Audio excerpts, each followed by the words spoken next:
खबर आपको टोबा टेक सिंह से, जहां पर ब्यूरो चीफ फैसल मुनीर की रिपोर्ट के मुताबिक जश्न बहारा 2023 का स्पोर्ट्स स्टेडियम का इफ्तिताह कर दिया गया।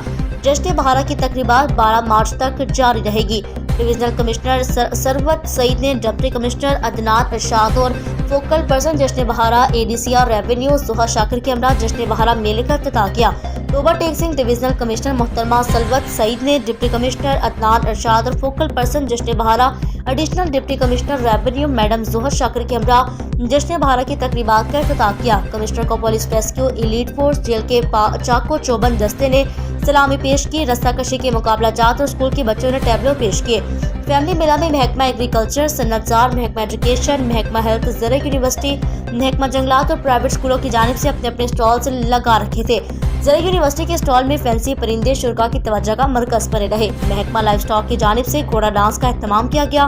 खूबसूरत डोग, ऊंट, खूबसूरत गाय और भैंसों का भेड़ बकरियों की भी नुमाइश में पेश किया गया। महकमा लाइफ स्टॉक की कारकर्दगी को मेहमान खसूसी ने खूब सराहा।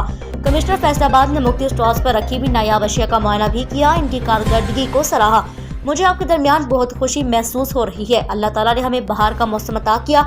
इस मौसम में हमारी ज़मीन सोना उगलती है। मैं deputy commissioner Multan deputy commissioner Toba Tek Singh, Adnan Irshad और focal person additional deputy commissioner madam Johar Shakir को खराज तहसीन पेश करती हूँ। इन्होंने बहुत ही कम बजट में जश्न बहारा के मेले का एहतमाम किया।